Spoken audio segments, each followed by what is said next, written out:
नमस्कार, आप देख रहे हैं एमईएस डिजिटल टीवी और मैं नरेश चौधरी आपका हार्दिक स्वागत करता हूं। अगर युवाओं की बात करें तो युवा हमेशा से कहीं भी अगर कोई चुनाव होते हैं तो जिस पार्टी के साथ युवा खड़ा है हमें लगता है कि उसी की सरकार बनती है। और जिस तरह से हम लोगों ने कर्नाटका में भी देखा कि कर्नाटका में जिस तरह से कांग्रेस विजेता रही और काफी भारी बहुमत से रही, तो कहीं ना कहीं अंदेशा हमें भी है कि कर्नाटका का युवा इस बार कांग्रेस के साथ था। मेरे साथ इस समय जम्मू कश्मीर के कांग्रेस के युवा leader engineer Rajendra Kumar happy समय मौजूद हैं। हैप्पी जी, बहुत बहुत स्वागत है आपका हमारे चैनल पे। शुक्रिया नरेश जी। सबसे पहले हैप्पी जी, मेरा सवाल रहेगा कि जो मैंने बात की है कि युवा जो है वो कितना अहम रोल जो है वो अदा करता है, चाहे वो चुनाव कर्नाटका में हो, दिल्ली में हो, जम्मू कश्मीर में भी हो, कहीं भी अगर चुनाव होते हैं तो युवा का कितना रोल रहता है? आपने नरेश जी देख लिया होगा जो कर्नाटक की इलेक्शन हुई है, जो सबसे पहले मैं कर्नाटका की जनता को मुबारकबाद देना चाहता हूं और वहां के युवा को देना चाहता हूं स्पेशली कि जो उन्होंने वहां पे अहम रोल प्ले किया हुआ है और जो बीजेपी को मुंह तोड़ जवाब दिया है वहां पे, मैं सबसे पहले कर्नाटका की जनता को मुबारकबाद देना चाहता हूं जो वहां पे उन्होंने कांग्रेस की सरकार को फिर से एक बार बहुमत मिलाया है। अगर जम्मू कश्मीर की बात करें तो आखिर क्या वजह रह रही है कि जम्मू कश्मीर में जो है इस समय जो है वो चुनाव नहीं करवाए जा रहे हैं? क्या ऐसा लगता है भाजपा को कि कहीं हमें यहाँ पर जो है वो हार का मुंह ना देखना पड़े, ये वजह है या फिर कोई और वजह है जो चुनाव नहीं हो रहा है? देखिए, जो आपकी बात बिल्कुल सही है कि हार का मुंह तो उनको बहुत जल्दी देखना ही पड़ेगा, तभी वो यहाँ पे चुनाव नहीं करा रहे हैं। आपने देखा होगा कि युवा जो है यहाँ पे कितने बेरोजगार हो गए पिछले 5-6 साल से जम्मू कश्मीर में, अभी तक उनको एक भी नौकरी नहीं मिली है। आखिर उनके माँ बाप उन पे कितना पैसे जो होते हैं इन्वेस्ट करके उनको पढ़ा के, कोई बेंगलोर में पढ़ता है, कोई हैदराबाद में पढ़ता है, और जब यहाँ पे फॉर्म भरे जाते हैं, चाहे वो हमारे सब इंस्पेक्टर के हो, चाहे वो हमारे जूनियर असिस्टेंट के हो, चाहे किसी भी डिपार्टमेंट के, एसएसबी के हो, पीएससी के हो, जब वहां पे लिस्ट निकलती है और देखा जाए लास्ट में क्या होता है, स्कैम। और लिस्ट क्या की जाती है, स्टे की जाती है। एटलीस्ट जहां पे जब वो बच्चे का ओवर एज हो जाएगी तो कैसे नौकरी कर पाएगा?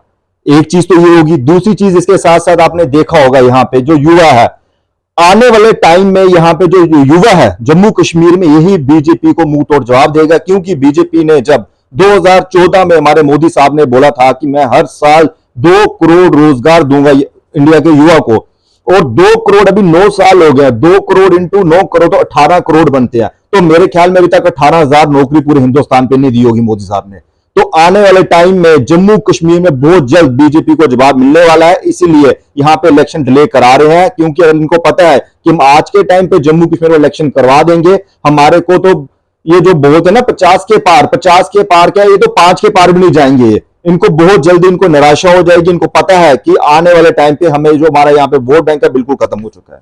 हैप्पी जी, आपने तमाम उन युवाओं की बात की जो लगातार फॉर्म भरते हैं और हम भी देखते हैं, कवर भी करते हैं कि अंत में जो रिजल्ट मिलता है वो स्कैम मिलता है। बिल्कुल। और एक सबसे बड़ी बात आपने की है उम्र की। जब किसी की एज ही हो जाएगी आने वाले दिनों में, जब वो फॉर्म ही नहीं भर पाएगा कोई नई नौकरी के लिए, तो उसे काफी मुश्किलात जो है वो होंगी। बिल्कुल। तो क्या लगता है कहीं वो जितनी मेहनत की है उस पर सारा पानी फिर जाएगा? पानी फिर चुका और फिर आ रहे हैं बीजेपी वाले साथ होकर। सरकार तो यहाँ पर बीजेपी की नहीं है। अरे सर, बीजेपी की सरकार नहीं है, लेकिन पहले बीजेपी की सरकार थी। आज लेफ्टिनेंट गवर्नर, आज बीजेपी, क्या सारा कंट्रोल आज इन्हीं के पास है। अगर इनके पास नहीं है, हम प्रोटेस्ट करते हैं, अगर हम प्रोटेस्ट करते हैं तो क्यों रोका जाता है हमें प्रोटेस्ट करने के लिए? एडमिनिस्ट्रेशन इनके कंट्रोल में है सारा। आज यहां पे आपने देखा जाए स्मार्ट मीटर लग रहे हैं यहां पे। क्या जम्मू कश्मीर के लोग अभी इतने काबिल है यहाँ पे, जो हमारा गरीब तबका है, जो प्राइवेट बिजली को अफोर्ड कर पाएंगे? हम तो चलो मड ब्लॉक को लीड कर रहे हैं। यहां से मड ब्लॉक की मैं बात करता हूं, यहां पे कितनी फैसिलिटी दी है यहाँ पे मड ब्लॉक में, जहां पे सब डिस्ट्रिक्ट हॉस्पिटल चला रहे हो, प्राइमरी हेल्थ सेंटर की फैसिलिटीज के साथ चला रहे हैं उसको। यहाँ पे कितने हाई वो स्कूल बनाए हुए, कितने डिग्री कॉलेज बना दिए हुए यहाँ पे। ये सारा इसी का पार्ट है नरेश जी। ये आने वाले दिनों में जो बीजेपी को झटका लगने जा रहा है, क्योंकि जब यहाँ पे कोई ऑन द टेबल यहाँ पे डिस्कशन करनी होगी इनको, तो इनके पास कुछ जवाब ही नहीं है। यहाँ पे सिर्फ ये बोल सकते हैं, ग्राउंड के ऊपर कोई पूछे तो उनके पास रियलिटी कुछ भी नहीं है यहाँ पे। जी, बड़ी बार हमने भी खबर रखी अपने चैनल के माध्यम से कि आपने बड़ी अच्छी बात की, सब डिस्ट्रिक्ट हॉस्पिटल की बात कर रहे हैं। यहाँ तक मुझे लगता है यहाँ पर फैसिलिटी जो है वो पीएचसी की है। बिल्कुल। प्राइमरी हेल्थ सेंटर की फैसिलिटीज है, खाली बोर्ड ही बाहर जो है वो सब डिस्ट्रिक्ट हॉस्पिटल का लगा है। मुझे लगता है इन ग्रामीण लोगों को जो है वो बेवकूफ बनाने वाली बात है। और बिल्कुल। जो सब डिस्ट्रिक्ट हॉस्पिटल में फैसिलिटीज होनी चाहिए वो नहीं है। बिल्कुल अब एक हाई सेकेंडरी स्कूल होता है, हाई सेकेंडरी स्कूल उसी को बोला जाता है, यहाँ पर 11वीं 12वीं की कक्षाएं बैठती हो। बिल्कुल। और अगर आप बोर्ड लगा दें हाई सेकेंडरी स्कूल का और अंदर फैसिलिटीज ना हो, आपकी नाराजगी बिल्कुल वाजिब है। दूसरी तरफ मैंने खबर स्टेडियम भी की, आपने मड़ की ही बात कर ली, मैं मड़ की ही बात रखता हूं। स्टेडियम है, ताला है, वहां पर कोई भी कोच जो है वो हमारे बच्चों को खिलाने के लिए नहीं है। कब तक ऐसे चलेगा? 5 साल से ज्यादा हो गए हैं मड ब्लॉक में स्टेडियम बने हुए, और वहां पे आज तक एक भी स्पोर्ट्स का टीचर नहीं है। बिल्कुल बिल्कुल वही बात कर रहा हूं। और सिर्फ एक स्कैंडल था पैसे खाने का, दबा के पैसे खाए, स्टेडियम के नाम के ऊपर 2 कमरे बना के वहां पे छोड़ दिए, वहां पे एक भी स्पोर्ट्स टीचर नहीं है। मैं किससे पूछूंगा? हम कितनी बार एसडीएम साहब को पूछेंगे, कितनी बार यहाँ के जो कंसर्न अथॉरिटीज है उनको पूछेंगे यहाँ पे कि यहाँ पे जो फैसिलिटीज दी हुई है मड ब्लॉक में उसको फुलफिल किया जाए। यहाँ पे नशा इतना बढ़ चुका हुआ, कहने की बात नहीं। यहाँ पे नशा भी एक पार्ट है बेरोजगारी का। जब लड़कों को यहाँ पे रोजगार नहीं मिलता वो नशे की ओर भागता है, क्योंकि पेरेंट्स जो होते हैं बच्चे को बोलते हैं कि हमने आपको पढ़ा दिया है, ग्रेजुएशन करा दिया, नौकरी करिए। जब नौकरी नहीं होगी मार्केट में, जब कुछ नहीं होगा, तो पेरेंट्स को क्या होता है कि बीमारियां लगती हैं। कोई शुगर का पेशेंट बन जाता है, किसी को 10 चीजों की बीमारी लगती है, तो बच्चा क्या करेगा? वो नशे की ओर जाता है। और जब ऑब्वियसली सी बात है, जब नशे की ओर जाएगा वो, तो क्या होगा? दरबदर ही होगा। तो हम तो हर बार बोलते हैं कि गवर्नमेंट को कि यहाँ पे कुछ स्पोर्ट्स की एक्टिविटी की जाए। माड में जो आपने स्टेडियम बनाया वहां पे एटलीस्ट कुछ नहीं हो सके, शाम को कोई टीचर आए वहां पे जो एक्सरसाइज कराए वहां के लोकल बच्चों को, जो हाँ, कोई कबड्डी का कोच आ जाए, कोई कुछ भी आ जाए। तो ये चीज है कि हम छोटी छोटी चीजें बोलना चाहते हैं कि हमारी ओवरऑल डेवलपमेंट होनी चाहिए मड ब्लॉक की। हमने देखा आप लगातार मांगे लेकर जो है वो एसडीएम ऑफिस भी जाते हैं, और सही बात भी आपने कही कि हम यहाँ पर अगर इस समय मौजूदा अगर देखा जाए तो बात तो एसडीएम के सामने ही रख सकते हैं। बिल्कुल बिल्कुल। देखिए हम तो मड ब्लॉक के लोगों के साथ हर टाइम दिन रात खड़े हैं, उनके साथ उनकी मुश्किलों के लिए खड़े हुए हैं। पिछले कम से कम 8 साल से जम्मू कश्मीर में राशन कार्ड बंद है। अब किसी शादीशुदा बच्चा होगा, जब उसने अपने पेरेंट्स से लग होके कोई गैस कनेक्शन लेना होगा, कोई अपना बिल्कुल कुछ फिल करना होगा, फॉर्म फिल, तो उसको बोलते हैं इंडिविजुअली राशन कार्ड लाओ।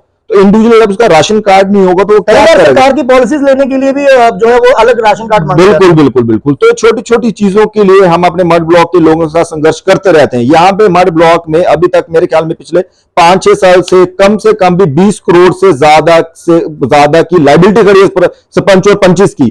पिछले 2 साल से सरपंच और पंचिस ने यहाँ पे कोई मड ब्लॉक में काम नहीं करवाया हुआ है, क्योंकि जब सरकार के पास पैसा ही नहीं है, यहाँ पे आगे ही सरपंच और पंचिस के पैसे फंसे हुए, इतनी लाइबिलिटी खड़ी है, तो बेचारे क्या करेंगे आने वाले टाइम पे?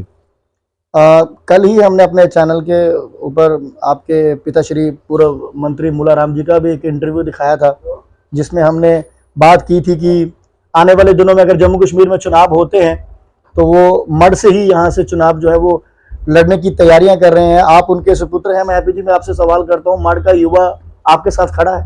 मड का एक युवा हमारे साथ खड़ा है। आप कभी भी, हम हर संडे को हमारी यहाँ पे मड गोमना से हमारी मीटिंग होती है युवा की, उसमें हम ये चीज बताते हैं कि जैसे ही हमारी मड सरकार बनेगी जम्मू कश्मीर में, और स्पेशल हम एक ड्राइव रखेंगे, रिक्रूटमेंट पॉलिसी लाएंगे कि जो मड ब्लॉक के यूथ के लिए होगी, जो बॉर्डर बेल्ट के लिए होगी, जो वहां पे युवा जो हमारा बेरोजगार घूम रहा है। लगता है आने वाले दिनों में मड से जब चुनाव होगा तो विजेता रहेंगे आपके पिताजी? बिल्कुल बिल्कुल 101% रहेंगे। इसी मड ब्लॉक ने हमें इतना प्यार दिया हुआ, 4 बारी कैबिनेट मिनिस्टर बनाया हुआ मड ब्लॉक ने श्री मुलाराम जी को जम्मू कश्मीर सरकार में, और सबसे मेरे ख्याल में सीनियर लीडर अगर है तो इन्हीं लोगों की वजह से है आज वो सीनियर। आज अगर कैबिनेट मिनिस्टर 4 बार कैबिनेट मिनिस्टर बने हैं तो इन्हीं लोगों की वजह से बने हैं।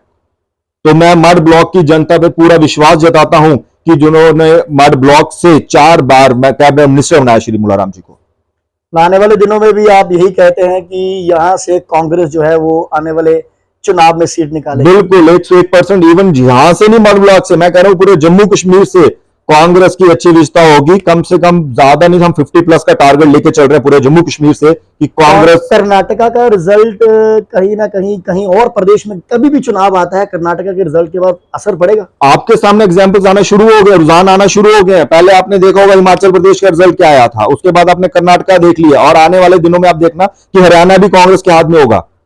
क्योंकि जब ये सरकार यहाँ के लोगों की, यहाँ की गृहिणियों की, यहाँ की युवाओं की बात नहीं सुनेगी, तो लोग ही बनाते हैं, लोग ही उतारते हैं, और बहुत जल्द लोग इनको उतारने वाले हैं यहाँ पे।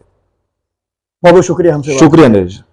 हिमाचल के बाद कर्नाटका और कर्नाटका के बाद आने वाले दिनों में हरियाणा और जम्मू कश्मीर, ये कहना है युवा लीडर राजेंद्र कुमार हैप्पी का। और इनका यह भी कहना है कि मड ब्लॉक की अगर बात करें, यहां से ये लोग लीड करते हैं। मड ब्लॉक का तमाम युवा जो है वो कांग्रेस के साथ खड़ा है, वो पूर्व मंत्री मूलाराम जी के साथ खड़ा है और युवा लीडर राजेंद्र कुमार हैप्पी के साथ खड़ा है। फिलहाल बने रहे हमारे साथ, नई अपडेट के लिए देखते रहें NES टीवी। जय हिंद, जय भारत, जय जम्मू।